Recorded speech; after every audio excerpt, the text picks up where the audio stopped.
क्या आप भी उन लोगों में से हैं जिनका पेट पूरा साफ नहीं होता, वॉशरूम जाते हैं, जाके स्टूल पास भी हो जाता है, लेकिन जब वापस आते हैं फील ऐसे ही होता है कि पूरा स्टूल पास नहीं हुआ।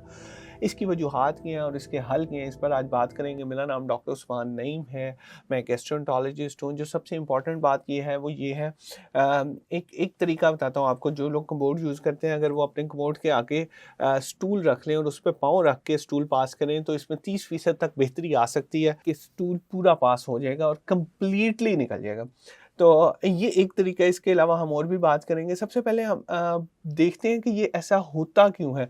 अच्छा, कॉन्स्टिपेशन के लिए इसमें कॉन्स्टिपेशन का एक बहुत बड़ा किरदार है जो पेट साफ़ नहीं हो रहा। तो उसके लिए हमने एक पम्फलेट बनाया हुआ है जिसमें डाइट चार्ट और प्रिकॉशन सारी लिखी हैं, वो हम आपके साथ शेयर कर देंगे।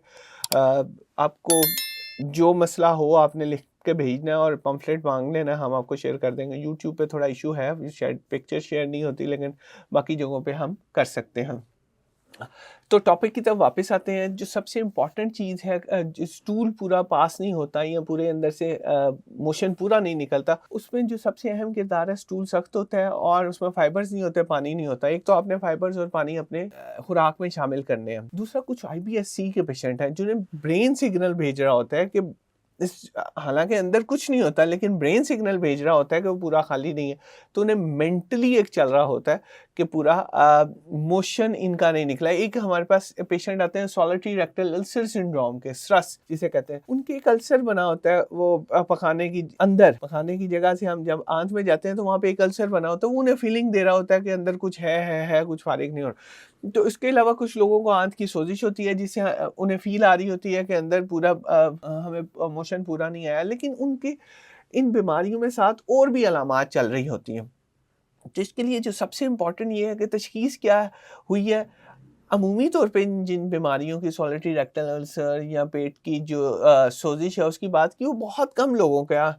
ज़्यादातर लोग सिर्फ प्रिकॉशंस या 5 हल अगर कर लें तो उनका पेट साफ़ होना शुरू हो जाएगा और उन्हें रिलीफ मिलेगा। और जो लोग वॉशरूम जाते हैं और जल्दी उठ के आ जाते हैं, उनका भी पेट साफ़ नहीं होता। और जो लोग मोबाइल यूज़ कर रहे हैं और ज़्यादा देर बैठे रहे हैं, उनके अंदर ऐसी तब्दीलियाँ आना शुरू हो जाती हैं कि उन्हें फ़ील आती है कि अंदर मोशन पूरा नहीं निकल रहा या पखाना पूरा साफ नहीं हो रहा। तो अगर आप इन चीज़ों से जान छुड़वाना चाहते हैं तो ये 5 आसान हल हैं इसके। अगर आप चाहते हैं कि सुबह उठें और आपका पेट साफ हो, तो नंबर 1 ये है कि अपनी रूटीन सीधी करें। अपने फाइबर्स, अगर हमने कोई कॉन्स्टिपेशन की दवाई यूज़ भी करनी है तो उसे इस तरीके से यूज़ करना है कि सुबह आपके जो पखाना है वो आ जाए और आपका पेट साफ हो जाए। सबसे इम्पॉर्टेंट ये है कि अपना साइकिल सीधा करें और सुबह के टाइम आपको पखाना आ जाए। नंबर 2, जो हमने बात की कि आपने स्टूल रख लेना है अपने कमोड के आगे, अगर आप यूज़ करते हैं, इससे आपको 30% तक बेहतरी आएगी। तीसरी चीज़ ये है कि आपने जोर नहीं लगाना। जोर लगाएंगे अंदर सोजिश बनेगी। खासतौर पर जो सॉलिटरी रेक्टल अल्सर के जो पेशेंट होते हैं, उन्हें हम बड़ा ही जोर देके इस बात की तरफ लेकर आते हैं। तो आपने जोर, पेशेंट कहता है मुझे फील आ रही है, मैं जोर नहीं लगाऊंगा तो मैं कैसे मोशन करूँ? भाई वो मोशन नहीं है, वो सोजिश है।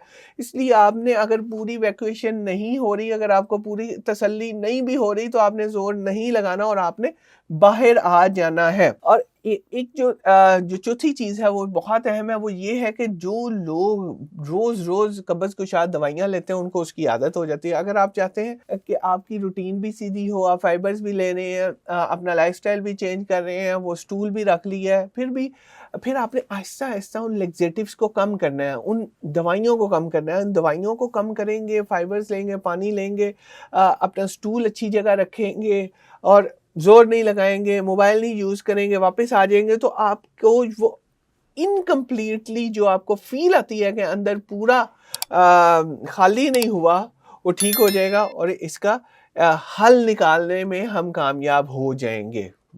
बहुत शुक्रिया।